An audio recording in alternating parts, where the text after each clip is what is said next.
Hello my dear students, I hope you all are well. So let's start our chemistry class. आज का हमारा topic है Avogadro's laws. इसके पहले हम पढ़ चुके थे, क्या पढ़ा था हमने, किसके बारे में पढ़ा था? एटॉमिक मास और एटॉमिक मास के जो यूनिट्स हैं उसके बारे में पढ़ा था। ठीक है, अब हम पढ़ रहे हैं एवोगाड्रो लॉ। एवोगाड्रो जो है वो क्या कहते हैं, वो कहते हैं कि जो गैसेस हैं, ठीक है, गैसेस का अगर वॉल्यूम फिक्स है, एवोगाड्रो क्या कहते हैं, गैसेस का अगर वॉल्यूम फिक्स है, जैसे कि कोई गैस है ए बी और ये क्या बना रही है सी, इसका वॉल्यूम कितना है 1 वॉल्यूम, इसका कितना है 1 वॉल्यूम और इसका कितना है 2 वॉल्यूम।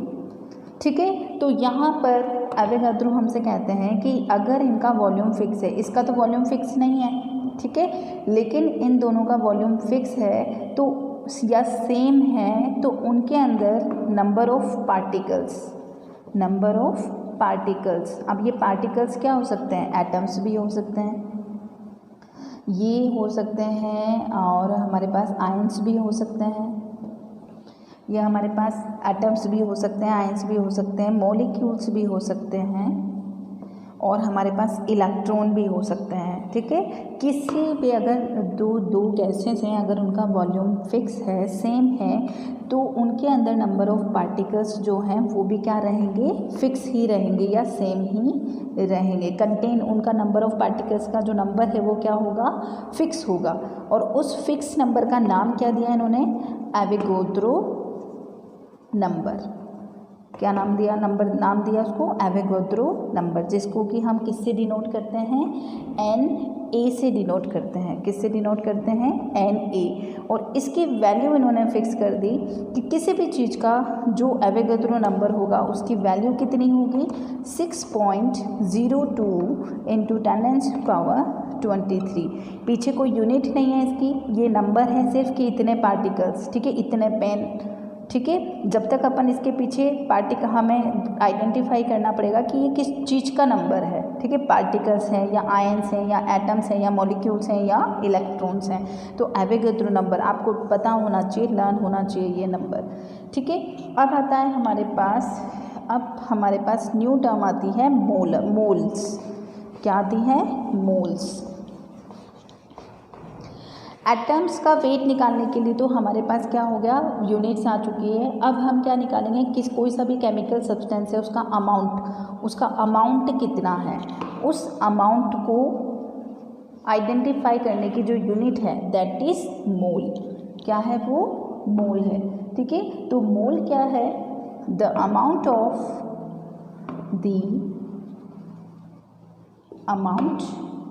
ऑफ द सब्सटेंस, ये सब्सटेंस कुछ भी हो सकता है, the amount of this substance that contains S many particles, किसकी, वापस हम इसका कंपैरिजन किससे करेंगे, कार्बन 12 के 12 ग्राम, कार्बन 12 ग्राम ऑफ कार्बन 12, ठीक है, कार्बन 12 के 12 ग्राम में जितना उसका अमाउंट है, कार्बन 12 के 12 ग्राम का अगर हम कंपैरिजन करें तो उसमें नंबर ऑफ एटम्स जितने भी होंगे उसका अमाउंट, ठीक है, उसकी वैल्यू, कितने एटम्स हैं उसकी वैल्यू को हम क्या बोलेंगे, 1 मोल बोलेंगे।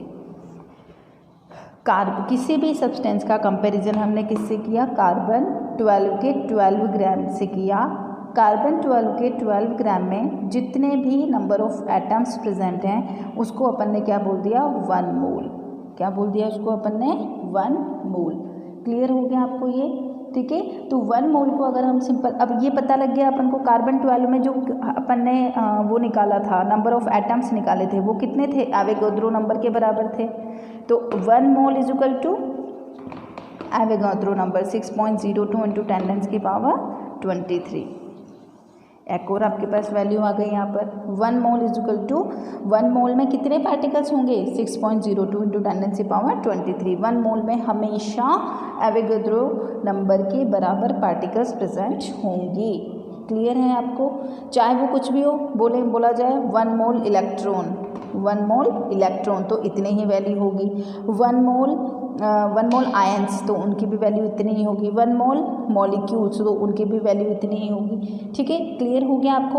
अगर 1 मोल की वैल्यू 1 मोल की वैल्यू कितनी है, Na है, तो 2 मोल की वैल्यू कितनी होगी बताइए, 2 × Na।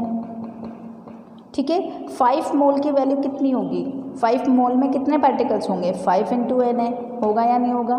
तो अपने पास फॉर्मूला क्या बना, 1 मोल, मोल को हम डिनोट करते हैं n से, किससे डिनोट करते हैं, n से। तो n की वैल्यू कितनी हो गई, n की वैल्यू कितनी हुई, n मतलब जितने भी अपन को निकालना है, कितने मोल निकालना है, स्मॉल n × Na। तो ये आपके पास क्या आ गया, फॉर्मूला आ गया। ठीक है, इम्पॉर्टेंट है, ये पता होना चाहिए आपको। किसी भी चीज़ में कितने मोल दिए हैं, उस मोल में कितने पार्टिकल्स होंगे, तो उसको हम किससे मल्टीप्लाई कर देंगे, एवोगैड्रो नंबर से मल्टीप्लाई कर देंगे। क्लियर हो गया आपको। अब हम निकालना स्टार्ट करते हैं। अच्छा, ये तो हो गया एवोगैड्रो नंबर। अगर हम बोलें कि गैसेस के बारे में बात करते हैं, तो जो गैसेस होती हैं उनका 1 लीटर में,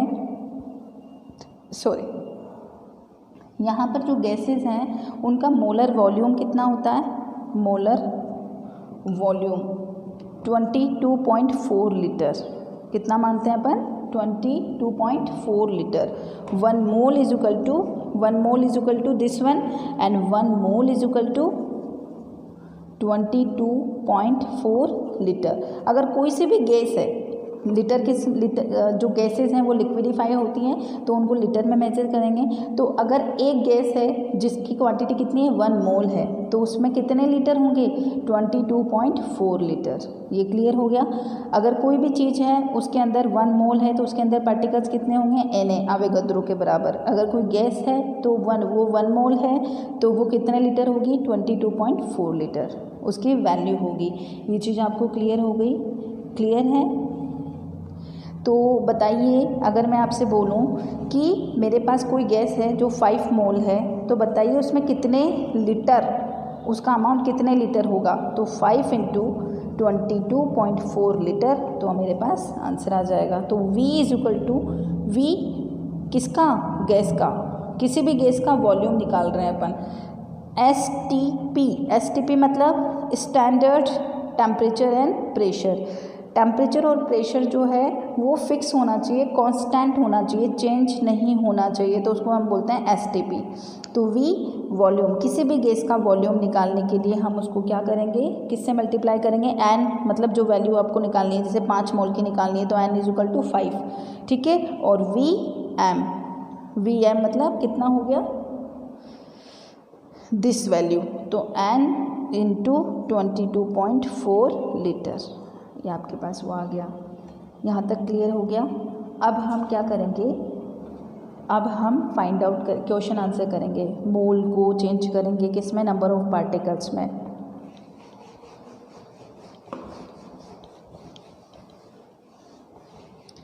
हमारे पास एक क्वेश्चन है, क्वेश्चन क्या है, कैलकुलेट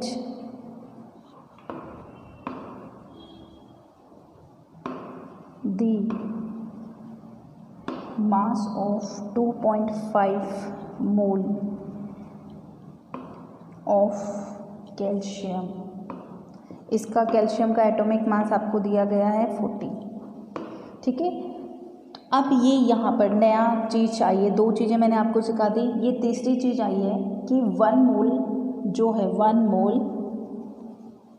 मोल ऑफ कैल्शियम या 1 mole of any of element, 1 mole of any element, किसी भी 1 मोल ऑफ एनी एलिमेंट। ठीक है, तो उसका मोलर मास क्या होगा, मोलर मास उसको वही होगा जो उसका एटॉमिक मास होता है। किसी भी एलिमेंट का जो कि 1 मोल है, उसका मोलर मास क्या है, जो अगर हम किसी भी चीज़ के किसी भी जो मास है उसको हम ग्राम लगा दें, उसके पीछे हम क्या लगा दें, ग्राम, तो वो ग्राम मोलर मास हो जाएगा। तो मोलर मास निकालने के लिए आपको कुछ नहीं करना, जो कि इसका एटॉमिक मास है उसी के पीछे क्या लगा देना है, ग्राम लगा देना है। तो 1 mole calcium is equal to 40 ग्राम। ये चीज़ क्लियर हो गई, ठीक है। अगर मैं बोलूँ 1 मोल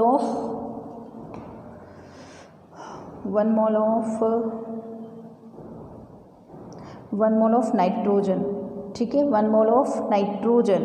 तो नाइट्रोजन, एक नाइट्रोजन है तो इसका जो मोलर, इसका जो एटॉमिक मास है वो कितना होएगा 14, तो इसका कितना आया 14 ग्राम। 1 मोल ऑफ N2 नाइट्रोजन, एक नाइट्रोजन का 14 है तो 2 नाइट्रोजन का 28 ग्राम, ठीक है, क्लियर हो गया। तो 1 mole calcium is equal to 40 grams. तो 25 मोल कैल्शियम का वेट, 1 मोल कैल्शियम का वेट 40 ग्राम है, तो 2.5 मोल कैल्शियम का वेट कितना होगा, क्या होगा, क्या करना पड़ेगा अपन को, इसको किससे मल्टीप्लाई कर दो 2.5 इंटू 40, तो हमारे पास क्या आ जाएगा, इसका जो मास आएगा वो कितना आएगा 100 ग्राम। क्लियर है। अब निकालिए मॉलिक्यूल, यहाँ तक क्लियर हो गया आपको, ठीक है। इस नेक्स्ट हम करेंगे नेक्स्ट लेक्चर में, इसकी और सारी एक्सरसाइज करेंगे वो नेक्स्ट लेक्चर में। Till then take care of you.